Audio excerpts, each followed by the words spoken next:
Hillary Clinton gave a speech today where she outlined some of her policies, and she spoke specifically about the economy and doing what she can to help people in the middle class and working class. Now, one thing that she did touch on is the so-called gig economy, which a lot of millennials are dependent on in order to earn enough income to pay their bills. The gig economy consists of people doing many different jobs, whether it's driving a Lyft or selling something on Etsy or doing something through social media to raise enough money so they can live. Here's what Hillary Clinton had to say about that. Many Americans are making extra money, renting out a spare room, designing websites, selling products they design themselves at home, or even driving their own car. This on-demand or so-called gig economy is creating exciting opportunities and unleashing innovation. But it's also raising hard questions about workplace protections and what a good job will look like in the future. So all of these trends are real, and none is going away. But they don't determine our destiny. So she actually makes a really great point about that, because right now it's really difficult for millennials to find a job in a company that's going to give them what they need long term, that's going to give them the benefits they need, a wage that they can live on. And so they're relying on many different jobs in order to make ends meet. And remember, a lot of these jobs don't offer benefits. So that's what she's really getting at there. A lot of these jobs might not really have a future for these people.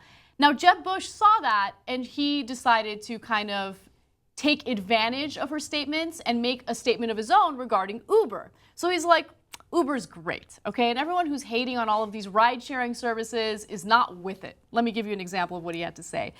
He released a statement through his camp saying that Jeb will hail an Uber, even though you're supposed to order an Uber, on Thursday during a visit to San Francisco, where he'll talk about the importance of innovation, fostering disruptive technology to create high-paying jobs. Bush will argue that this is America's competitive advantage. We shouldn't be stifling it to appease entrenched interests. He'll call that Hillary's path.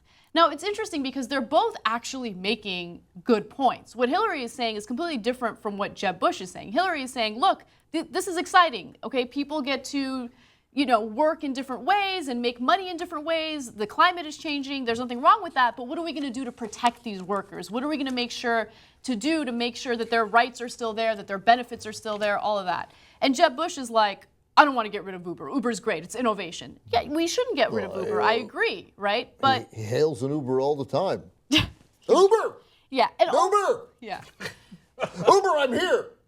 But this is also, not only is he making a point about Uber, I think this is also his attempt to say, like, look, I'm with it. I'm like you guys in the middle class. Right. I hail Ubers. But not only did he fail, they all failed. Like they don't. None of them have taken an Uber. They take the limos. Yeah, that's the part of the story that drives me crazy. There's a lot that drives me crazy in this story. First of all, I think Hillary Clinton is more right, and it's ironic that I'm going to be partly criticizing her for a more progressive position, right? But it's kind of a downer, right? She's right, Anna's right, but like when you go out there and be like, oh, Uber doesn't pay, people are like, I don't know. Yeah. No, like, I think I'm not excited by that. I think, right? no, you're not excited about it. I think a lot of people in my age group are definitely excited about it because there are so many people that rely on businesses like Uber to pay their bills, right? It sounds like she's against Uber, though. So, like, I think a lot of people will just stop at the water's edge and be like, oh, I like Uber. Why is she against Uber? I don't think it sounded like she was against Uber. I think that Jeb Bush made it seem like she was against Uber. Yeah, he's the one who kind of twisted well played it. on that front. Yes. But secondly, Politico has this as an exclusive. It's not an exclusive that a candidate is taking some form of transportation. Yeah, one candidate said something on C-SPAN, and the other candidate announced in a press release. It's not an exclusive. Yeah, it's just please stop doing their press releases as if they're real news stories. And if you are, actually make a news story out of it and go, one, you don't hail an Uber. Two, none of them take Uber. They're only doing it as a marketing trick because they have, as Ben pointed, they have limos. It's not like Jeb Bush lands in a city and he's like, God, how do I get to the hotel? That's not a thing that happens. There's handlers there to pick him up and ferret him to all the different stops he's got to go to, 8 out of 10 which are to connect him to donors. So let's just keep it real on that. But candidates like Jeb Bush do not take Ubers, so don't write that as if it's real. Like this is Greece. That's Cyprus going in. He got back from Brussels. He got a car and he's walking into the government today after making this horrendous deal, right? Like we don't have any candidate who does it. Look at it. There's nobody around him. Like I got the impression he might have taken a cab. Yeah. Well, the finance minister of Greece resigned, then got on his motorcycle and left. Yeah. Okay. Yeah. But that's not what happens in this country, and it drives me crazy that the press gives it credence, because then Fred Thompson and Scott Brown could go around like, oh, this is my old pickup truck. And Fred Thompson, when he was running for president, would drive a limo to his pickup truck, then do the pickup truck in the rounds, and the press, knowing that, and then, by the way, once he was done with his media rounds, he'd get back in his limo. And the press wouldn't take pictures of the limo, and they just pretend he actually has a pickup truck that he drives around. Jeb Bush doesn't go on a fucking Uber unless he's for marketing reasons. Right. He obviously has no idea how an Uber even works.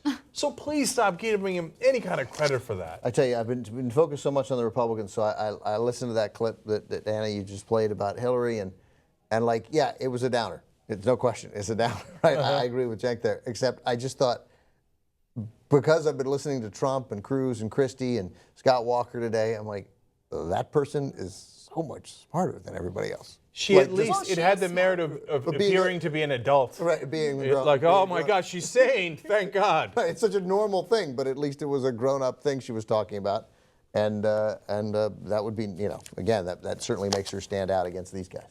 Yeah, I think she's definitely smart. But the question is, how much does she actually believe the things that she's saying? Because that entire speech was about helping the middle class and the working class.